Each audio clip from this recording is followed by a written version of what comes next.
अब हम डे 2 की रीडिंग शुरू करते हैं। डे 2 अगले सफ़े पर आ जाइए।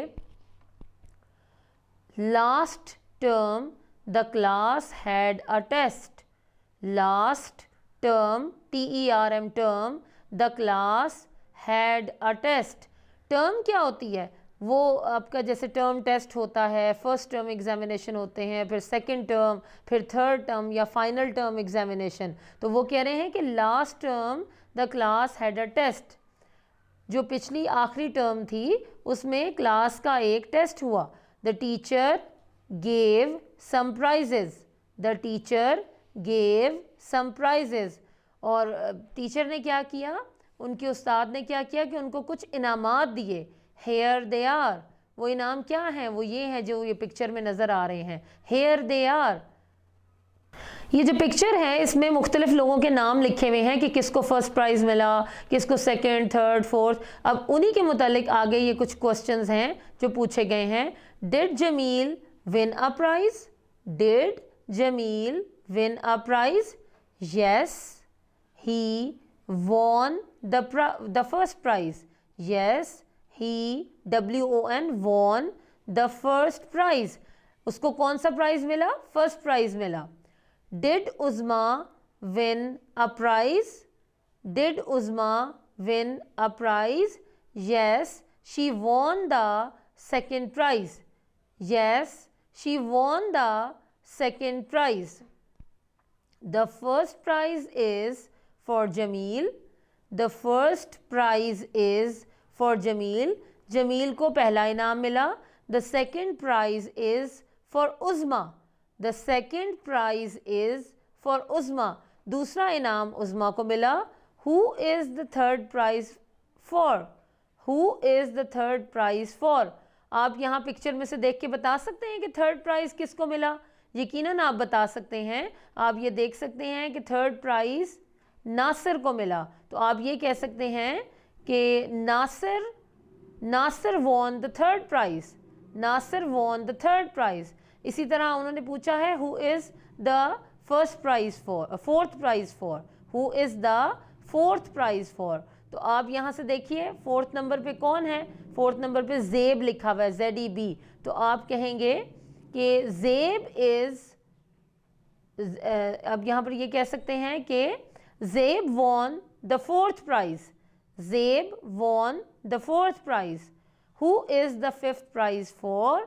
Who is the fifth prize for? पांचवा इनाम किसको मिला? पांचवा इनाम शान को मिला। तो आप कह सकते हैं कि Shan won the fifth prize। बिल्कुल यही वाला पैटर्न होगा जैसे यहाँ पर लिखा हुआ है, बस हम ये लिखते जाएंगे कि जो पोजीशंस चेंज होती जाएंगी कि Shan won the fifth prize. Shan won the fifth prize. और लास्ट है who is the six prize for. तो सिक्स प्राइज पे ये देखिए नाम लिखा हुआ है नादिया का। तो हम कहेंगे कि Nadia won the sixth prize. Nadia won the sixth prize. इसी तरह लिखेंगे sixth prize, fifth prize, third prize, fourth prize, बिल्कुल ऐसे ही लिखेंगे। Second and first prize. ये बिल्कुल इसी तरह आप सारे आंसर्स देंगे। ये आपका डे 2 का काम है और आगे भी चल रहा है डे 2 का काम। ये कुछ पिक्चर्स दी हुई हैं, हम बताएंगे कि ये क्या है। What is this bottle for? What is this bottle for? BOTTLE bottle for। ये बोतल किस चीज़ की है? किसकी बोतल है? किस चीज़ की? आपको क्या लग रहा है? आप देख रहे हैं अपनी बुक्स पर ये किस चीज़ की बोतल है? आंसर है it is for milk. It is for milk, MILK milk. ये दूध डालने के लिए बोतल बनी है, या आप कह सकते हैं कि ये दूध की बोतल है। दूध की बोतल है, इसमें दूध डला हुआ है। अगली पिक्चर देखें, ये क्या लिखा हुआ है? What is this bottle for? What is this bottle for. अब ये बोतल किसके लिए बनी हुई है या किस चीज़ की है? It is for ink. INK ink. It is for ink. इसके अंदर स्याही है, इंक है जो आप पेन में डालते हैं। अब ये तीसरी पिक्चर है। What is this tin for? TIN tin. What is this tin for. ये जो टिन है इसमें क्या है या इसके अंदर क्या चीज़ डली हुई है? तो answer is it is for sugar. It is for sugar. SUGAR. SUGAR, sugar. Sugar किसे कहते हैं? चीनी को. तो इस टिन के अंदर क्या है? इसमें चीनी है. अगली पिक्चर देखिए. What is this tin for? What is this tin for? TIN, tin. ये किस चीज़ के लिए है? It is for tea. TEA. इसमें क्या है? चाय की पत्ती है, टी है. It is for tea. अगली पिक्चर देखिए. What is this box for? BOX, box. What is this box for? ये डब्बा किस चीज़ के लिए है? It is for chalk. It is for chalk. CHALK, chalk. Chalk क्या होता है? आपकी क्लास में तो वाइट बोर्ड्स होते हैं ना, जिस पे आपके टीचर्स बोर्ड मार्कर से लिखते हैं, लेकिन कुछ क्लासेस में ब्लैक बोर्ड्स होते हैं जिन पर चॉक की मदद से लिखा जाता है. वाइट कलर के भी होते हैं और कई कलर्स के होते हैं. तो ये जो बॉक्स है इसके अंदर चॉक है. It is for chalk. जी स्टूडेंट्स, ये आपका डे 2 का काम है. ये पूरा पेज आपने दूसरे दिन में अच्छी तरह से पढ़ना है. आपको पढ़ा दिया गया है, आप बार बार सुने और साथ साथ पढ़ें. अब हम डे 3 के सिलेबस की तरफ चलते हैं. अब हम आते हैं एक्सरसाइज नंबर 1 की तरफ. एक्सरसाइज नंबर 1 में जो पहला क्वेश्चन है वो है right the place value of 5 in the given numbers. Right the place value. तो 5 की प्लेस वैल्यू लिखने से पहले आपको ये देखना है कि प्लेस वैल्यू क्या होती है. हम देखते हैं कोई भी डिजिट्स हैं उनको हम जब लिखते हैं तो उसको हम कैसे पढ़ते हैं. पहले एक सिंगल होता है तो उसको कहते हैं यूनिट्स, फिर टेंस, फिर हंड्रेड्स, फिर थाउजेंड्स, फिर 10,000, फिर 100,000, फिर मिलियन. इस तरह ये इनको हम गिनते हैं कि ये किस जगह पे है. यानी 7 की जो प्लेस वैल्यू है वो क्या है? यूनिट. 7 क्या है? यूनिट है. 4 है तो 4 की प्लेस वैल्यू क्या है? टेंस. यानी 4 को हम पढ़ेंगे 40. हंड्रेड्स. अब 1 जो है उसकी प्लेस वैल्यू क्या है? हंड्रेड्स. तो 1 को हम पढ़ेंगे 100. इसी तरह 0 की प्लेस वैल्यू थाउजेंड्स है. 3 की प्लेस वैल्यू क्या है? 10,000. यानी हम 3 को पढ़ेंगे 30,000. 30,000. इसी तरह 5 की प्लेस वैल्यू क्या है? 100,000. 100,000. तो हम 5 को क्या पढ़ेंगे? 500,000. 500,000. तो ये होती है मैंने आपको हर डिजिट की प्लेस वैल्यू बताई ताकि आपको पता चले कि प्लेस वैल्यू किसे कहते हैं. लेकिन हमने इस एक्सरसाइज में आगे सिर्फ 5 की प्लेस वैल्यू बतानी है. ओनली 5 की. तो यहाँ पे 5 की प्लेस वैल्यू क्या है? 500,000. इसको आप इस तरह भी लिखेंगे या आप इसको इस तरह डिजिट में भी लिख सकते हैं. अगला देखें 3,958. तो इसमें देखें 5 की प्लेस वैल्यू क्या है? ये है इसमें 5. हमने हर डिजिट को, इस पूरे नंबर के हर डिजिट को उसी तरह लिख दिया है. Unit, tens, 100, 1000. इस तरह इसका एक हमने बनाया है टेबल और उसमें इसको प्लेस कर दिया है. इसमें लिखा है. तो अब आप देखें 5 किधर है? 5 टेंस की जगह पे है. तो इसका मतलब क्या हुआ कि 5 की प्लेस वैल्यू है 50. 50. 0 की जगह पे 8 की यूनिट की जगह पे 0 लगाएंगे तो 5 की प्लेस वैल्यू 5 टेंस है. यानी इसको हम पढ़ेंगे 50. अगला देखें ये 5,241,320. इसमें देखें ये है 5. तो उसी तरह हमने पूरा टेबल बनाना है और उसमें यहाँ से लिखना शुरू करना है 0 से. 0 यूनिट है, 2 टेंस है, 3 हंड्रेड्स है, 1,000 है, 4 10,000 है, 2 100,000 है और 5 जो है वो मिलियन है. तो इसका मतलब क्या हुआ? 5 की प्लेस वैल्यू मिलियंस में है. 5 मिलियंस. और इसको हम इस तरह लिखेंगे 5 मिलियन. आगे देखें 9,846,578. अब इस तरह इसको टेबल के अंदर पुट किया हमने. टेबल बनाया. वही तरीकाकार जो मैं आपको ऊपर सिखा चुकी हूँ उसी तरीके से लिखें. पुट करने के लिए किसी भी नंबर को टेबल में लिखने के लिए उसको यूनिट के मकाम से लिखना शुरू करते हैं. जैसे हमने 8 लिखा, फिर 7, फिर 5, फिर 6. तो ऑटोमेटिकली ये सारे के सारे नंबर्स अपनी अपनी जगह पे लिख दिए जाते हैं। अब हम हर नंबर में से किसी की भी प्लेस वैल्यू बता सकते हैं। तो हमने सिर्फ 5 की बतानी है, तो आप और देखें 5 किसके कौन से कॉलम में है, 5 हंड्रेड्स के कॉलम में है, हंड्रेड्स के। तो इसका मतलब हुआ कि 5 है हंड्रेड्स, और हम 500 को ऐसे भी लिखेंगे 500। 5 0 3 2 1 2 0 5। इसको देखिए उसी तरह यहाँ पे लिखें, टेबल बनाएं और उसके अंदर लिखें 5 यूनिट में 0 टेंस, 2 हंड्रेड्स, 1000, 2 10,000, 300,000, मिलियन में 0 और 5 आ गया 10 मिलियन में। इसका मतलब ये हुआ कि 100 मिलियन में कुछ नहीं है। ऊपर 100 मिलियन में 2 था तो हमने पढ़ा था 222। अब चूंकि यहाँ पे कुछ नहीं है तो जाहिर है हमने 100 नहीं पढ़ना, हमने सिर्फ ये दो डिजिट पढ़ने हैं। तो ये 2 डिजिट मिलियन वाले पोर्शन में क्या बने, 50। शाबाश, ये पढ़ेंगे 50 मिलियन, 50 मिलियन। आगे 1000 का पोर्शन है 321,000, 321,000। 205, 205, ये हमने वर्ड्स में लिख दिया।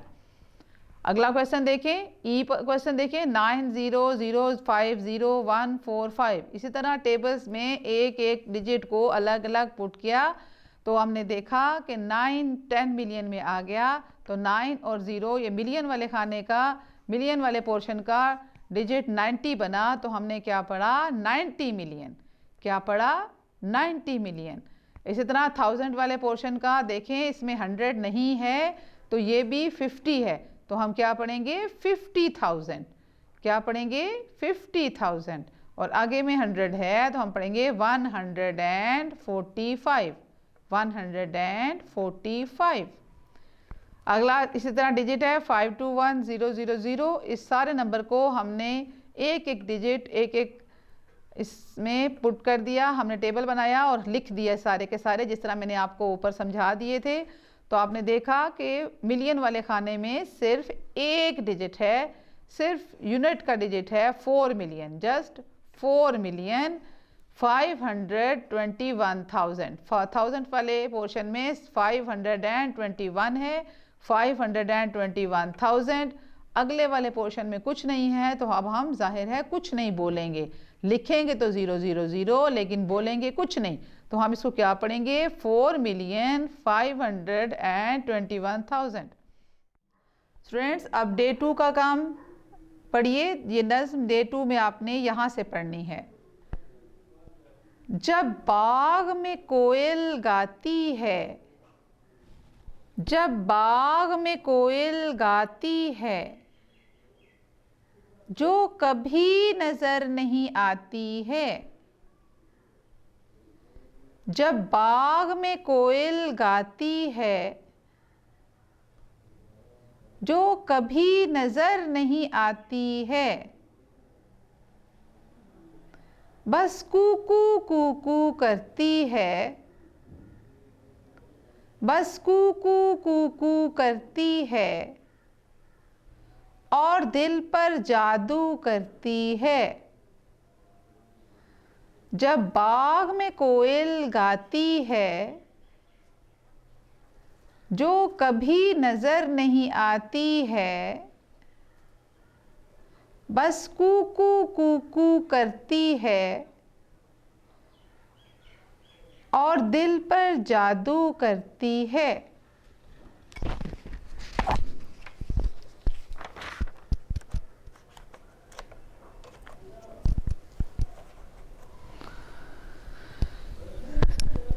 मैं हम्द खुदा की करती हूँ, मैं हम्द खुदा की करती हूँ, जो इस कोयल का, इस कूकू का, इस जादू का खालिक है, सारी दुनिया का मालिक है। मैं हम्द खुदा की करती हूँ, जो इस कोयल का, इस कूकू का, इस जादू का खालिक है, सारी दुनिया का मालिक है। ये डे 2 का काम था। यहाँ तक आपने यहाँ तक बार बार इसको पढ़ना है, बार बार पढ़ना है, इतनी दफ़ा पढ़ना है कि ये आपको याद हो जाए। पहले जो मैंने आपको डे 1 का बताया उसको ज़ुबानी याद करके लिखना है। इसको आप चाहें तो ज़ुबानी याद कर ले, लेकिन ये आपको नहीं भी ज़ुबानी याद करेंगे तो भी यहाँ तक आपको पूरी नज़्म आनी ज़रूर चाहिए। इसको याद करें और इसमें से जो मुश्किल अल्फाज हैं उसकी इमला करें। 2 दिनों में पढ़ा जाएगा डे 2 और यहाँ से डे 3।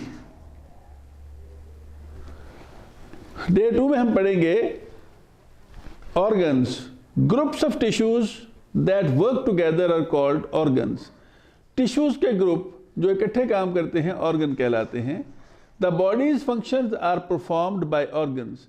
जिस्म के तमाम काम जो है वो मुख्तलिफ ऑर्गन करते हैं। For example the heart is an organ.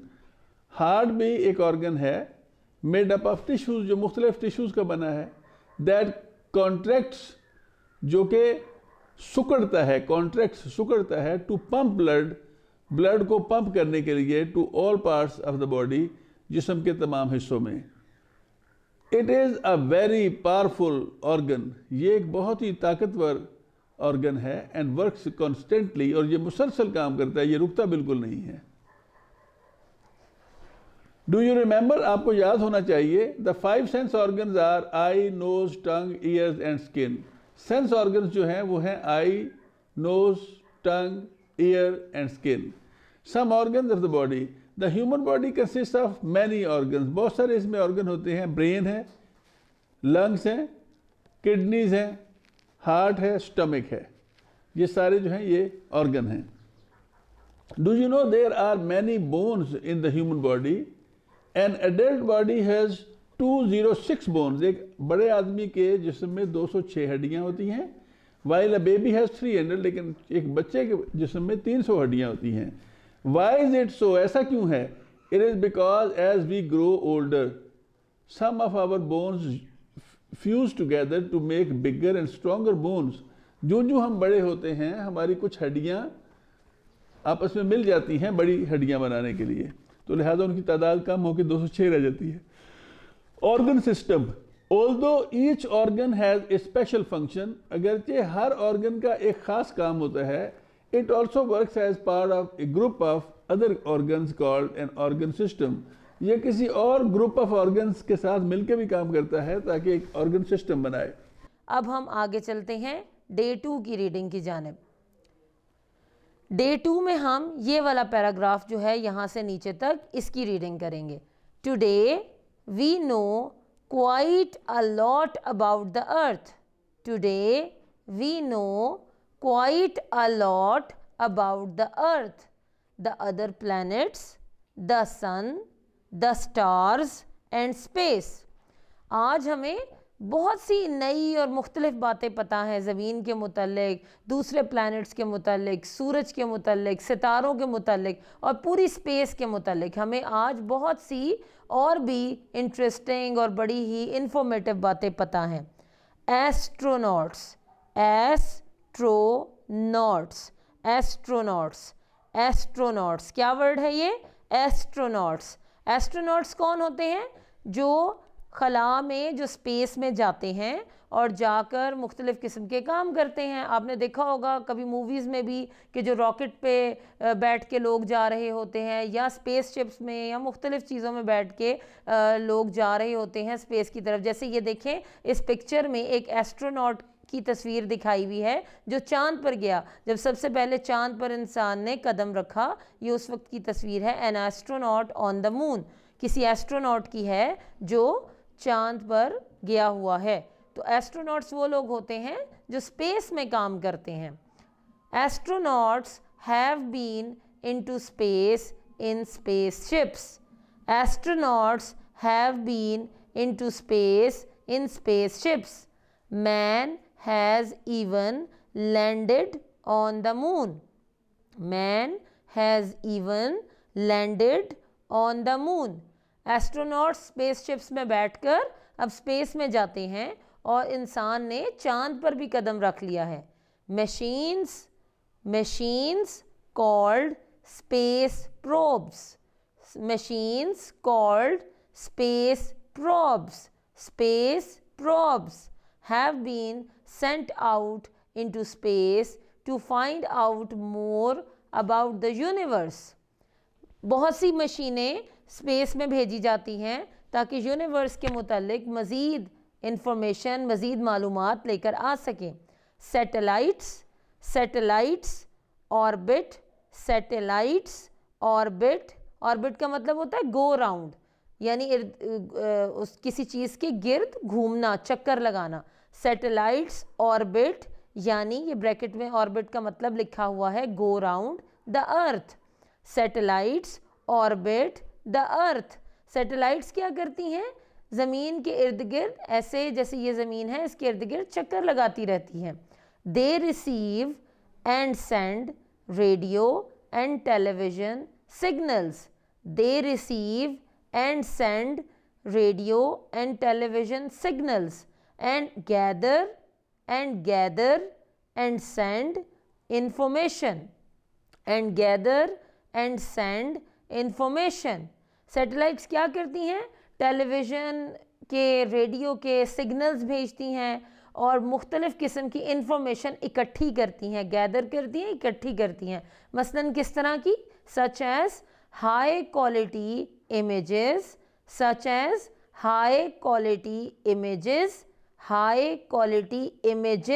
इसको images बोलना है. बाज़ लोग इसको कुछ गलत प्रोनाउंस करते हैं, आपने इसको images ही बोलना है हमेशा. of space back to the earth, such as high quality images of space back to the earth. यानी क्या करती हैं? बहुत ही आला क्वालिटी की इमेजेस का मतलब होता है तस्वीरें खींचना, तस्वीरें भेजती है खींच के और ज़मीन की तरफ. जैसे ये देखें आप नीचे वाली दोनों पिक्चर्स को देख रहे हैं, ये भी किसी सैटेलाइट के ज़रिए ली गई तस्वीरें हैं. Some satellite images have been used to improve maps. Some satellite images have been used to improve maps. कुछ जो सैटेलाइट की भेजी हुई तस्वीरें हैं उनके ज़रिए मैप्स को, नक्शों को बेहतर बनाने में मदद मिलती है, क्योंकि वो ऊपर से पूरा व्यू खींच कर भेज देती है, जिससे नक्शा किसी भी एरिया का, ज़मीन का, कहीं का भी बनाना और भी इजी हो जाता है. तो स्टूडेंट्स, ये आपकी डे 2 की रीडिंग है. आपने इसको बहुत अच्छी तरह से रीड करना है. मैं एक दफ़ा फिर आपके लिए रीड कर देती हूँ, आप मेरे साथ इसको पढ़िए. Today we know quite a lot about the earth, the other planets, the sun, the stars and space. Astronauts have been into space in spaceships. Man has even landed on the moon. Machines called space probes have been sent out into space to find out more about the universe. Satellites orbit का मतलब है go round the earth. They receive and send radio and television signals and gather and send information such as high quality images of space back to the earth. Some satellite images have been used to improve maps. तो यहाँ तक आपके day 2 की reading complete हुई. जी students, आपकी first HOD में इस्लामियात का period शुरू होता है. ये आपकी इस्लामियात की बुक है, इस्लामियात 4 फॉर प्राइमरी क्लासेस. ये आपकी किताब है और इस HOD में हमने क्या पढ़ना है. सबसे पहले हम इस बोर्ड पे जाते हैं और देखते हैं कि इस HOD में आपको क्या पढ़ाया जा रहा है. ये देखिए सिलेबस है इस्लामियात का. First of all introduction of the text book पढ़ेंगे आप. मेमोराइजेशन ऑफ सूरह अल कुरैश, सूरह कुरैश की को याद करना है, पढ़ना है. तीसरे नंबर पे है reading of unit 3. Unit number 3 की हमने रीडिंग करनी है और learning of question answers of unit 3 और इसी यूनिट के क्वेश्चन आंसर्स भी हमने याद करने हैं. औज़ु बिल्लाहि मिनश शैतानिर रजीम। बिस्मिल्लाहिर रहमानिर रहीम। लिईलाफि कुरैश ईलाफिहिम रिह्लतश शिताइ वस्सैफ फल्यअबुदू रब्ब हाज़ल बैत अल्लज़ी अतअमहुम मिन जू' व आमनहुम मिन खौफ। बिस्मिल्लाहिर रहमानिर रहीम। लिईलाफि कुरैश ईलाफिहिम रिह्लतश शिताइ वस्सैफ फल्यअबुदू रब्ब हाज़ल बैत अल्लज़ी अतअमहुम मिन जू' व आमनहुम मिन खौफ। सदक़ल्लाहुल अज़ीम। जी स्टूडेंट्स, आप देखिए ये सबसे पहले सूरह कुरैश अभी आपको कारी साहब ने इसको पढ़ाया है। तो ये डे 1 और डे 2, डे 1 में भी आपने इसको याद करना है और डे 2 में भी आपने सूरह कुरैश याद करनी है। आप देखें सूरह कुरैश की 4 आयात हैं। 2 आयात आप पहले दिन याद करें और 2 आयात आप दूसरे दिन याद करें और फिर उसको दोहराते रहें, तो ये सूरह कुरैश आपको ज़ुबानी याद हो जाएगी। तो इसको पहले ज़ुबानी याद करना है।